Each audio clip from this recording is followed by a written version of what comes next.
दुनिया में बहुत से रहस्य ऐसे हैं जिन्हें इंसान चाहकर भी आज तक साबित नहीं कर पाया। वो रहस्य, वो सच्चाई जो हमारी आंखों के सामने होते हुए भी हमारी समझ से परे हैं।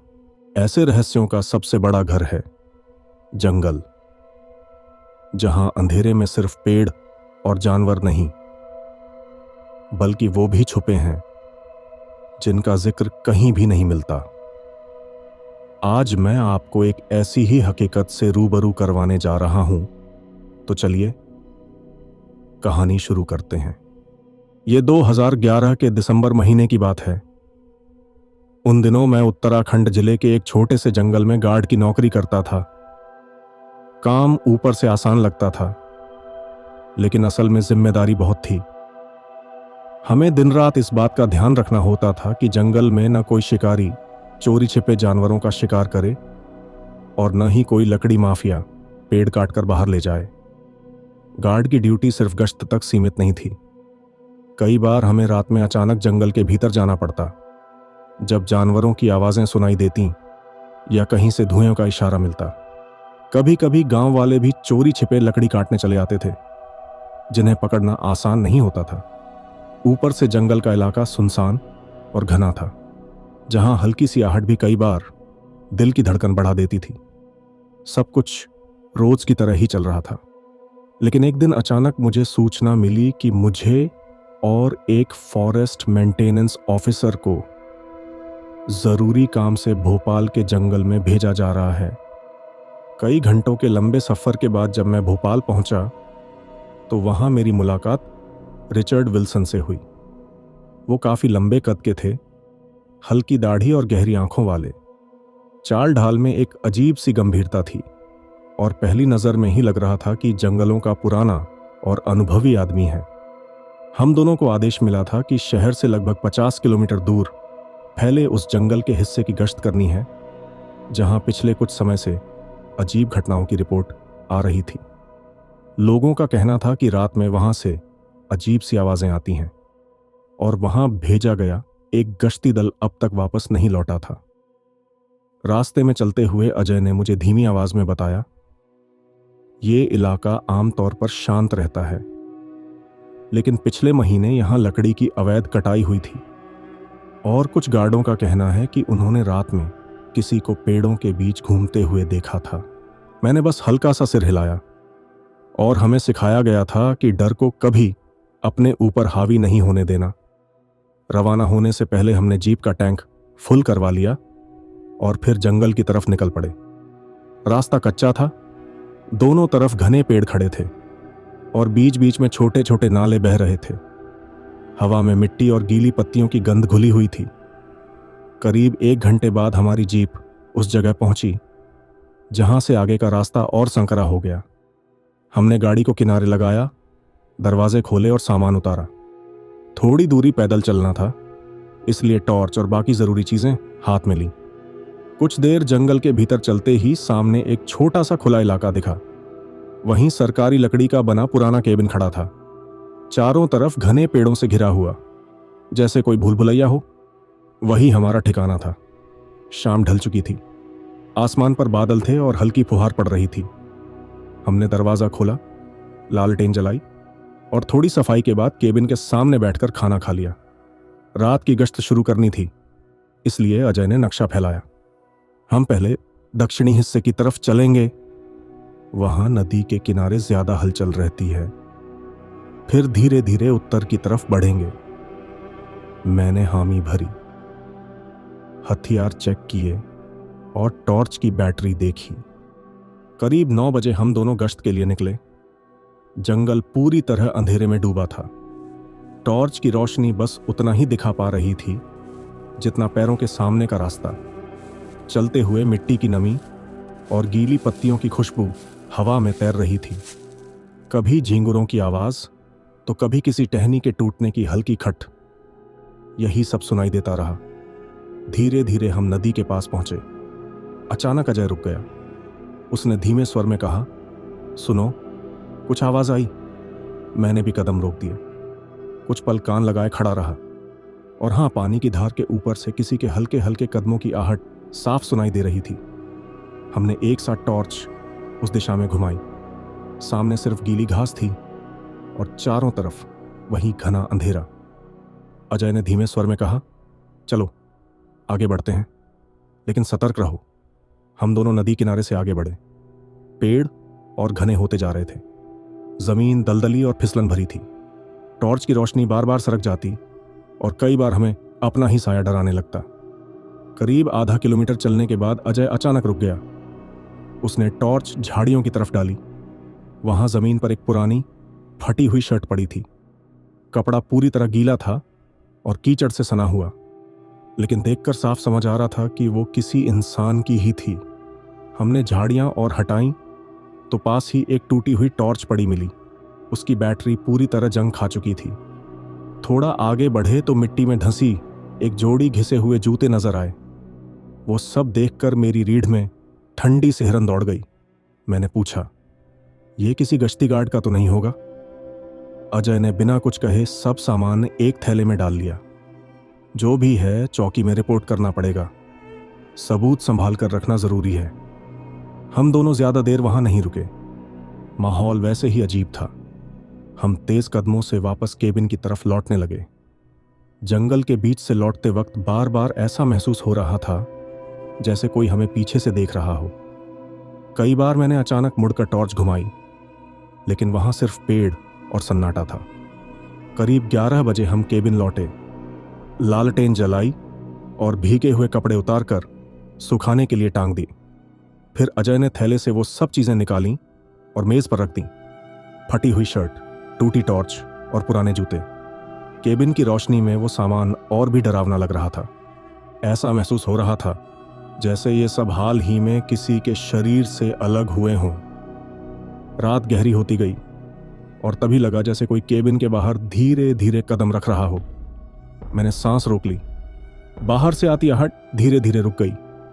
कुछ देर तक हम दोनों चुप रहे। फिर देखा, अजय करवट लेकर सो गया। शायद उसके लिए यह सब नया नहीं था। वो पहले भी कई बार ऐसे जंगलों में रिपोर्टिंग कर चुका था, लेकिन मेरी आंखों से नींद गायब हो चुकी थी। मैं पूरी रात उन्हीं कदमों की आवाज को महसूस करता रहा। कभी लगता पास आ रही हैं, कभी लगता दूर चली जाती हैं। हवा में नमी थी और पेड़ों की शाखाएं लगातार खिड़की से टकरा रही थीं। हर आवाज मुझे और बेचैन कर रही थी। किसी तरह रात बीती। सुबह हुई तो हम दोनों बाहर निकले। चारों तरफ धुंध फैली हुई थी और मिट्टी गीली थी।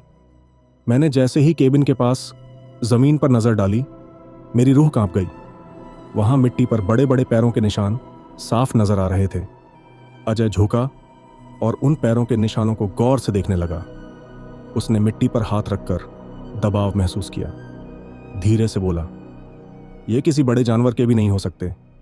देख, आकार देख। ऐसा लगता है जैसे कोई 2 पैरों पर चलता हो। उसकी ये बात सुनकर मेरी रीढ़ की हड्डी तक सिहर गई। हमने तय किया कि वापस कैबिन में बंद रहने से बेहतर है कि चारों तरफ का मुआयना किया जाए। मैं और अजय धीरे धीरे उन निशानों का पीछा करने लगे। वे निशान कैबिन से निकलकर सीधे जंगल के अंदर जा रहे थे। कुछ दूर जाकर अचानक वे निशान गायब हो गए। मिट्टी वहां सूखी थी और धुंध इतनी गहरी कि आगे कुछ साफ दिखाई नहीं देता था। हम दोनों ठहर गए। अचानक हमारे बाएं ओर झाड़ियों में जोर से खड़खड़ाहट हुई। हम दोनों चौंक कर उसी तरफ मुड़े। टॉर्च की रोशनी डालने पर कुछ नहीं दिखा। दिल की धड़कनें तेज हो चुकी थीं। हम वापस लौटने ही वाले थे कि मुझे जमीन पर कुछ पड़ा दिखा। झुककर उठाया तो वो एक फटा हुआ बैग था। उसके अंदर पुराने कपड़ों के टुकड़े, आधी जली हुई माचिस की डिब्बी और एक टूटी टॉर्च मिली। मैंने घबरा कर कहा, यह सब यहां कैसे आया? अजय का चेहरा सख्त हो गया। उसने बैग हाथ से लिया और बोला, यह सब हमें ऑफिस में रिपोर्ट करना होगा। लगता है यहां पहले भी कोई आया था और शायद वापस नहीं जा सका। हम दोनों चुपचाप बैग लेकर वापस कैबिन की तरफ लौट आए। रात फिर से उतर आई। इस बार अजय भी जाग रहा था। माहौल और भी भारी लग रहा था। हवा बिल्कुल थमी हुई थी, जैसे पूरा जंगल सांस रोके खड़ा हो। करीब आधी रात के बाद अचानक वहीं आहटें फिर सुनाई दी, लेकिन इस बार और करीब। हम दोनों ने टॉर्च जलाई, लेकिन बाहर कुछ भी नहीं दिखा। खिड़की से झांकने पर धुंध ही धुंध थी। अचानक हमारे कैबिन की दीवार पर जोरदार धप धप की आवाजें गूंजने लगीं, जैसे कोई बाहर से थपेड़े मार रहा हो। मैं और अजय सन्न रह गए। वो आवाजें धीरे धीरे कैबिन के चारों ओर घूमने लगीं। खिड़कियों के पास कुछ छायाएं सी हिलती दिखाई दीं। हम दोनों तुरंत चौकन्ने हो गए। मैंने अपनी कमर से हंटर नाइफ निकालकर कसकर पकड़ ली। अजय भी तैयार खड़ा था। कुछ देर तक वो अजीब सी बड़बड़ाहट चलती रही, फिर अचानक थम गई। सन्नाटा इतना गहरा हो गया कि अपने दिल की धड़कन तक सुनाई देने लगी। अजय धीरे से उठा और इशारा किया कि वो बाहर जा रहा है। मैंने उसकी कलाई पकड़कर रोका, अकेले मत जा। लेकिन उसने बस सिर हिलाया और दरवाजा खोलकर बाहर निकल गया। मैं खिड़की के पास खड़ा रह गया। टॉर्च की रोशनी दूर तक फैलाई, पर बाहर सिर्फ धुंध थी। अजय धीरे धीरे कदम बढ़ाते हुए जंगल की तरफ बढ़ा। धीरे धीरे वो धुंध में गुम हो गया। 10 मिनट, 15 मिनट, आधा घंटा, लेकिन अजय वापस नहीं आया। एक एक पल भारी होने लगा। मन में तरह तरह के ख्याल उमड़ने लगे। कहीं उस आवाज वाली चीज ने उसे पकड़ तो नहीं लिया? कहीं वो रास्ता भटक तो नहीं गया? या फिर करीब 1 घंटा बीत गया और अब मेरा सब्र टूट चुका था। मैंने बैग से अपना कंपास निकाला, टॉर्च चेक की और हंटर नाइफ हाथ में कसकर पकड़ ली। दरवाजा खोला और बाहर निकल आया। हवा में हल्की ठंडक थी, पत्तों पर ओस चमक रही थी और जंगल पहले से भी ज्यादा खामोश। ऐसा लग रहा था जैसे पूरा इलाका सो रहा हो, लेकिन कहीं भीतर छिपकर कोई हमें देख रहा है। मैंने गहरी सांस ली और कदम बढ़ा दिए, सीधे उसी दिशा में जहां अजय गया था। मैंने कदम और तेज की। कुछ दूर जाने पर पेड़ों के बीच मुझे अजय की टॉर्च मिली। अब डर साफ साफ मेरे सीने पर हावी होने लगा था, लेकिन वापस लौटना भी नामुमकिन था। मैं झुककर टॉर्च उठाने ही वाला था कि अचानक पीछे से पत्तों पर तेज चरमराहट की आवाज आई। मैंने पलटकर देखा, लेकिन वहां कोई नहीं था। हवा अब और ठंडी हो चुकी थी। हल्की सी सरसराहट हर तरफ गूंज रही थी, लेकिन उसमें कोई अनजाना ताल था, जैसे कोई अदृश्य कदम मेरे साथ साथ चल रहा हो। मैंने टॉर्च आगे डाली और धीरे धीरे बढ़ता रहा। तभी सामने दूर धुंध के बीच मुझे कुछ हल्का सा हिलता दिखाई दिया। ध्यान से देखा, वो किसी इंसान की परछाई लग रही थी, लंबी, पतली और बिल्कुल स्थिर खड़ी हुई। मैंने जोर से पुकारा, अजय, क्या तुम हो? लेकिन वो परछाई जरा भी नहीं हिली। मैंने एक कदम आगे बढ़ाया, फिर दूसरा, और जैसे ही टॉर्च की रोशनी थोड़ी साफ पहुंची, मेरा खून जम गया। धुंध के बीच पेड़ के सहारे कोई खड़ा था। मैंने टॉर्च उठाकर ध्यान से देखा, वो अजय ही था। मैंने राहत की सांस ली और घबराते हुए आवाज दी, अजय, कहां चले गए थे तुम? लेकिन उसने कोई जवाब नहीं दिया। वो बस वहीं पेड़ से टिके खड़ा था, बिल्कुल चुप। दिल और जोर से धड़कने लगा। मैं धीरे धीरे उसके पास पहुंचा और कांपते हाथ से उसके कंधे पर हाथ रखा। जैसे ही मेरा हाथ उसके कंधे पर पड़ा, अजय जोर से जमीन पर गिर पड़ा। मैं हक्का बक्का खड़ा रह गया। टॉर्च नीचे झुकाकर देखा और अगले ही पल मेरी चीख निकल गई। अजय का पूरा शरीर खोखला था। उसकी गर्दन के पास एक बड़ा सा छेद था, इतना बड़ा कि हाथ आसानी से अंदर जा सके। मैंने कांपते हुए टॉर्च उस छेद के भीतर मारी। अंदर कुछ भी नहीं था, ना खून, ना हड्डियां, ना मांस, जिसे किसी ने अंदर से चूस कर निकाल लिया हो। उसकी त्वचा सिकुड़ी हुई, हड्डियों से चिपकी थी, आंखें गड्ढों में ढसी हुई और चेहरा इतना डरावना कि देखकर मेरी रूह कांप उठी।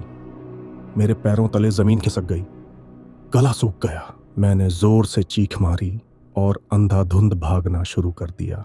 अचानक कानों में एक भयानक घरघराहट गूंजी। ये आवाज इतनी गहरी थी कि सीने के आर पार उतर गई। मेरे पैर एकदम जड़ हो गए। मैं वहीं ठिठक कर खड़ा रह गया। सांसें तेज चल रही थीं। मैंने घबरा कर अपना मुंह दोनों हाथों से ढक लिया ताकि कोई आवाज बाहर ना निकले। घरघराहट धीरे धीरे पास आती जा रही थी। मैं तुरंत बगल की झाड़ियों में घुसकर झुक गया। पत्तों के बीच से झांक कर देखा और उसी पल मेरे गले से आवाज निकलते निकलते रुक गई। सामने बस कुछ ही कदम की दूरी पर वो खड़ा था, एक अजीब सा प्राणी, न इंसान न जानवर, उसके चेहरे से बरगद की जड़ों जैसी लंबी लंबी लटें लटक रही थीं, जो जमीन तक पहुंचती थीं और हिलते ही खड़खड़ाहट करती थीं। उसकी आंखें इतनी बड़ी और गोल थीं जैसे अंगारे, लाल नहीं बल्कि धुंधले पीले रंग की, और उन पर एक अजीब सी नमी चमक रही थी। वो स्थिर खड़ा था, लेकिन उसकी सांसों की घरघराहट पूरे जंगल में गूंज रही थी। उसकी काया इंसानों जैसी थी, मगर झुकी हुई, और हाथ असामान्य रूप से लंबे। उंगलियां इतनी लंबी कि जमीन पर घिसट रही थीं। मैं पत्थर की तरह सुन्न पड़ा रहा। दिल इतनी जोर से धड़क रहा था कि मुझे लगा वो सुन लेगा। वो प्राणी अचानक सिर घुमाकर मेरी दिशा में देखने लगा। जड़ों जैसी लटें हिलीं और उसकी आंखें सीधा मेरी ओर टिक गईं। मेरी रीढ़ की हड्डी में बर्फ जैसा डर उतर गया। शायद उसे मेरे वहां होने का एहसास हो चुका था। वो धीरे धीरे मेरी तरफ बढ़ने लगा। डर के मारे मैंने अपना मुंह घुटनों के बीच छुपा लिया, सांसें रोक लीं। उस पल मुझे यकीन हो गया था कि अब मैं बच नहीं पाऊंगा। लेकिन फिर अचानक सब खामोश हो गया। ना कोई घरघराहट, ना कोई कदमों की आहट। हिम्मत जुटाकर मैंने धीरे धीरे सिर उठाया। चारों तरफ वही पुराना सन्नाटा पसरा था। वो कहीं नहीं था। जब मुझे पूरा यकीन हो गया कि अब खतरा टल चुका है, मैं सावधानी से झाड़ियों से बाहर निकला। हाथ में अब भी हंटर नाइफ था, लेकिन डर से मेरे उंगलियां कांप रही थीं। मेरी टॉर्च कहीं गिर चुकी थी। अंधेरे में छोटे छोटे कदम बढ़ाते हुए मैं कैबिन की ओर लौटने लगा। तभी मेरे हाथ पर कुछ गिरा, गुनगुना और चिपचिपा। पहले तो समझ नहीं पाया, लेकिन जब हथेली खोली तो देखा वो काला खून था। मैंने कांपते हुए गर्दन ऊपर उठाई और देखा पेड़ की मोटी शाखा पर वही राक्षस बैठा था। उसकी आंखें अंधेरे में चमक रही थीं और उसके लंबे हाथ शाखाओं को पकड़कर नीचे मेरी ओर झुके हुए थे। उसके होंठों से काले खून की बूंदें टपक रही थीं, सीधे मेरे ऊपर। वो मुझे घूर रहा था, जैसे अगला शिकार तय हो चुका हो। अचानक ही वो राक्षस छलांग लगाकर जमीन पर आ गिरा। धरती हिल गई, पत्ते हवा में उड़े और मैं पत्थर की तरह जड़ खड़ा रह गया। अब वो मेरे सामने था। उसकी ऊंचाई किसी लंबे पेड़ जैसी थी। शरीर पर अजीब से कटे फटे निशान, जिनसे काला तरल रिस रहा था। मैंने टॉर्च की झिलमिलाती रोशनी में साफ देखा। उसकी गर्दन के नीचे गहराई तक हंटर नाइफ घुसी हुई थी। स्पष्ट था अजय ने अपनी जान बचाने की आखिरी कोशिश की थी, लेकिन वो हार चुका था। वो धीरे धीरे झुका और अपने लंबे खुरदुरे हाथ मेरी ओर बढ़ाने लगा। उसकी उंगलियां जमीन पर घिसटती हुई आ रही थीं और अब बस कुछ ही इंच की दूरी रह गई थी। एक ही पल में उसने मुझ पर हमला कर दिया। मैंने पूरी ताकत से हंटर नाइफ उसकी आंख में घोंप दिया। उसकी दहाड़ ने पूरा जंगल हिला दिया, लेकिन अगले ही पल उसके नुकीले पंजे मेरी बांह पर आ गिरे। तेज दर्द के साथ मेरा पूरा हाथ उसके मुंह में फंस गया। मैं पूरी जान से छटपटाया, लेकिन उसने क्रूरता से झटका दिया और मेरी चीख निकल गई। मेरा हाथ कंधे से अलग होकर उसी दैत्य के मुंह में चला गया। गर्म खून झरने की तरह बहने लगा। दर्द इतना असहनीय था कि मेरी नजरें धुंधली होने लगीं, लेकिन उसी दर्द ने मुझे आखिरी हिम्मत दी। मैंने बाकी ताकत जुटाकर नाइफ उसकी आंख में और गहरा धंसा दिया। उसकी चीख ऐसी थी जैसे कोई पहाड़ फट गया हो। वो पीछे हटकर जमीन पर तड़पने लगा।